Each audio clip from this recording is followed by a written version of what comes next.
Akkam jirtu bakka jirtetti nageenya waaqayyoo isiniif haa baay'atu. Laayivni waan seentaniif qofa appilikeeshinii qarshii isiniif kaffalu qabadhee isiniif dhufe haala.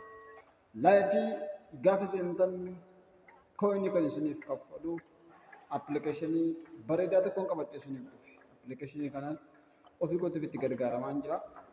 Haga ammaatti qarshiillee keessaa baafachuu yoon baadhe garuu wantoota baay'ee irratti hojjechaa jira jechuudha. Anis yeroo dhiyoo kanan argee buufadhe waan argadhe kan immoo isiniif qooduufan dhufe. Egaa appilikeeshinii kana akkamitti akka buufannuu fi akkamitti akka itti fayyadamnu amma dhumaatti isteeppii isaa hordofaa liinkii isaa diskiripshinii jala yookaas koomentii jalqabaa irra isiniifan ka'a. Appilikeeshiniin kun maqaan isaa Poppolaayif jedhama.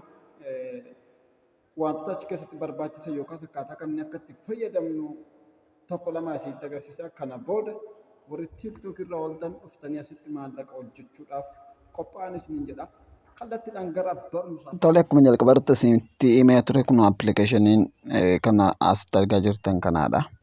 Appilikeeshinii kana egaa liinkii isaa isiniif kaa'an jira. Liinkii diskiripshin booksii yookaas koomentii jalqabaa irra argattanii buufattu jechuudha.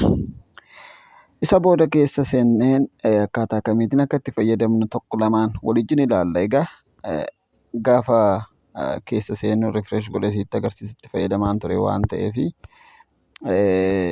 haaraa kaasee akka naabbanutti jechuudha. Gaafa jalqaba dhuftan egaa iimeelii yookaas feesbuukii yookaas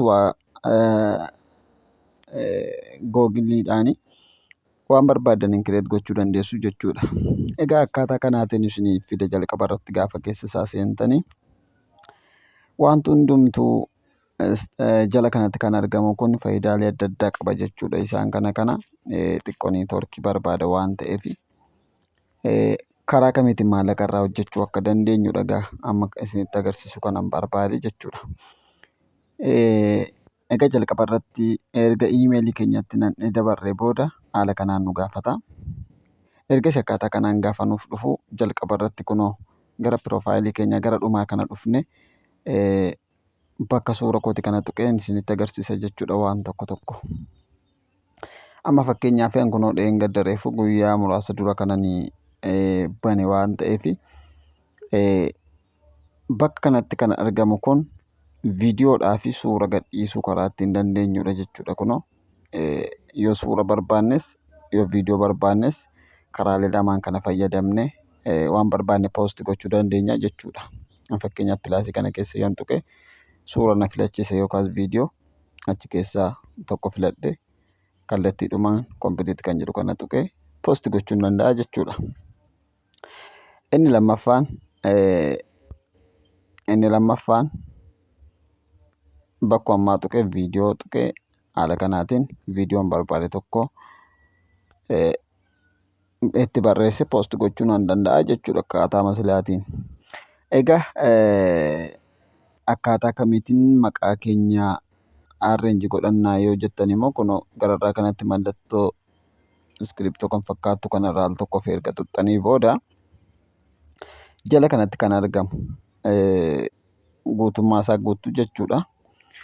Isa booda warra kaaniin deebitanii edit gochuu dandeessu garuu saala keessan edit gochuu isin hin dandeessisu jechuudha. Sababni isaas gaafa appilikeeshinii kanarraa ashaaraa ijaatii yookaas fuula keessan naannessitanii ashaaraa keessan laattaniiti kan fayyadamtan waan ta'eef sababni isaas irra guddeessatti ijoollee shamarranii fi adivaantajii kan inni qabu warra dhiiraaf hagas marayyuu miti. Dafee laayivii illee hin galchuu laayivii seenuudhaaf aga isteeppii 10 deemamuu qaba waan ta'eef amma fakkeenyaaf isteeppii tokko irra jira. Gaafa kooyiniin koo naannoo 200 ol darbe akkasuma gaafa kooyiniin koo 10,000 guutu isteeppii 2 ta'a. Gaafa 25,000 guutu akkasumas dabalaa deemaa jechuudha isteeppiin koo. Egaa ammatti kunoo naannoo kooyinii 2,000 seeneen ture garuu kennaa namaaf wanta irraa kenneef jecha gara akka 230tti gad deebi'ee jira. Namni illee kennaa kan yeroo darbe naaf kennee pooyintii jedhee kan jiru sana kan achi keessa naaf ka'a jechuudha. Egaa haala kanaatiin egaa akkamitti maallaqa irraa hojjechuu dandeenya utuu laayivii seenuu hin jalqabinii kan jedhuun isinitti agarsiisa. Jalqaba irratti kunoo bakka paartii jettu kana dhuftu. Paartii kan jedhu kana uummata namoota Itoophiyaa keessa fayyadamanidha baay'een isaanii. Isa fakkeenyaaf iddoo tokko tuqattu. Isa jalqaba irra jiru kana tuqeera.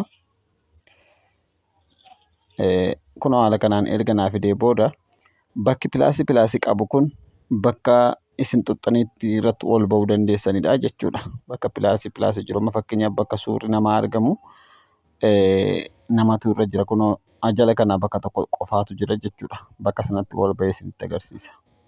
Bakka pilaasii sana al tokko gaafan tuqu.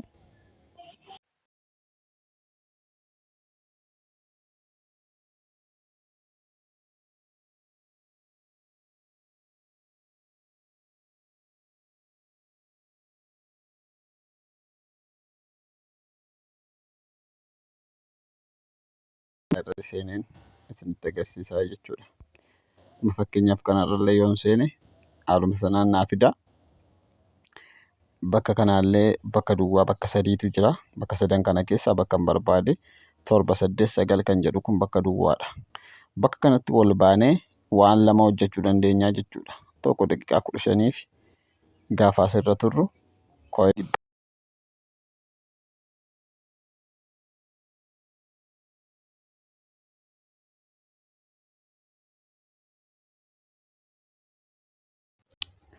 kunoo haala kanaan amma achi namoonni haasa'aa waan jiraniif sagaleen koo akka hin jenneefan callisee ture.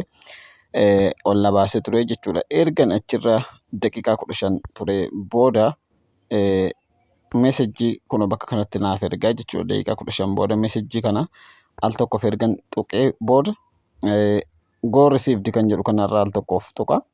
Isa booda received waan jedhamu tokko naaf fida. Taaksii guyyaa guyyaatiin kennamudha waan ta'eef received kan jedhu sanarra al tokkoof tuqeen kooyinii kun haa dabarsaa jechuudha. Inni kan biraan laayivima asirratti darbaa jiru kana daqiiqaa 5f taa'ee dhaggeeffadhaa jechuudha. Daqiiqaa 5f amma kan koo kan guyyaatti naaf kennamu fixeen jira already. Kunoo gubbaa kanatti mallattoo kennaa kan fakkaatu jala kanatti mallattoo argamaa jiru kanatu naannoo kanatti tokko aga 5tti lakkaa'a. Gaafa inni lakkaa'ee aga 0tti lakkaa'ee xumuru isa booda bakka sanarra quba keenyaan tuqne isa booda kooyinii 40 nuuf kennaa jechuudha. Kooyinii 40 nuuf laata. Isa booda ammasitti deebi'ee nu lakkaa'uu jalqabaa jechuudha. Ankoo kan guyyaa irraa naaf lakkaa'ee naaf xumureera waan ta'eef soorii. Amma fakkeenyaaf naaf hin fidu amma ankoo xumureen jira waan ta'eef akkaataa itti isin itti fayyadamtanidha. Murteessaan isinii namoonni baay'een daataa bira ooltu waan ta'eef haala kanaan itti fayyadamuu dandeessu. Dhugaa dubbachuudhaaf appilikeeshinii baay'ee namatti toludha. Inni karaa biraan ammallee bakka piroofaayilii koo deemee bakka itti akkaataa itti daqiiqaa 15 guuttan itti ilaallattan ruwaardi kan jettu kana jala al tokkoof ni tuttu. Isa booda guyyaa guyyaatiin kooyinii 200 kan isiniif kennu as jalaatti kan argattan jechuudha. Soorii dura 250 ture kooyinii 200dha. Bakka kanaatti kan isin argattan jechuudha. Jala kana amma kanarraa hojjetadheera waan ta'eef kunoo guyyaa naa lakkaa'aa jira jechuudha. Sa'aatii 10 fi daqiiqaa 1 lakkaa'ee jira. Isa booda ammallee irra deebi'ee daqiiqaa 15 lakkaawwadhe kooyinii 200 argachuu hin danda'a jechuudha. Egaa haala kamiitiin immoo keessaa baafachuu dandeenya kan jedhudha. Egaa gaafa laayivii galuu jalqabdan guyyaa guyyaatti aga kooyinii 10,000 isiniif lakkaa'uu jalqaba jechuudha. Sa'aatii tokko tokkoon baay'ee dhugaa dubbachuudhaaf appilikeeshinii baay'ee bareedaadha. Yoo seera irratti hojjetame jechuudha. Akkaataa kamiitiin keessaa baafanna kan jedhuu fi bakka pooyintii jettu sanarraa al tokkoof ni xunna. Isa booda kunoo haala kanaatiin nu fidaa jechuudha. Egaa biyya Itoophiyaa keessa warri jirtanii karaalee sadan tokko baafachuu ni dandeessu. Egaa withdraw kan jedhu kanarraa al tokkoof ni tuqna. Isa booda kunoo wantoota kana nuu fidaa jechuudha. Nuyi ammas kallattiidhaan add a payment kan jedhu kanarraa al tokkoof ni tuqna. Isa booda wantoota kana nuu fida jechuudha. As keessa karaa arfan kana baafachuu dandeenya jechuudha. Karaa arfan kana baayinaansiidhaan illee ta'u, USDTdhaan isa ta'u, Binanceedhaan isa ta'u, wantoota akkaawuntii kireeditiin godhannee jirru kanaan baafachuu dandeenya. Batalee biyya Itoophiyaa keessatti kana arfan qofaatiin as keessaa maallaqa baafachuu kan dandeenyu jechuudha.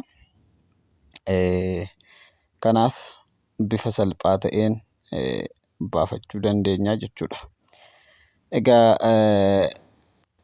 barnoota keenya kan biraanii ammoo walitti deebinutti turtii gaariin isiniin jedhaa. Baay'ee akka irraa barattan abdii guddaan qaba. Egaa wanta isiniif hin galle yoo jiraate immoo na gaafachuu dandeessu. Egaa seetingoota baay'eetu jiru as keessa. Sa'aatiin waan xiqqoo na jalaa dheerateef hin gaggabaabse. Wantoota kana bal'isee isinitti agarsiisuudhaafi kutaa lammaffaa isaa yoo ammaate qabadhee isiniif dhufuu hin danda'a jechuudha. Egaa namoonni banattan immoo asumaan Daanii Abbaa Biyyaa kan jedhu kanallee follow godhaa. Liinkiin isiniif kaa'u qabadhaati appilikeeshinii kana buufadha. Egaa wanta gaaffii sitti ta'ullee asumaan na gaafadhaan isiniin jedhaa.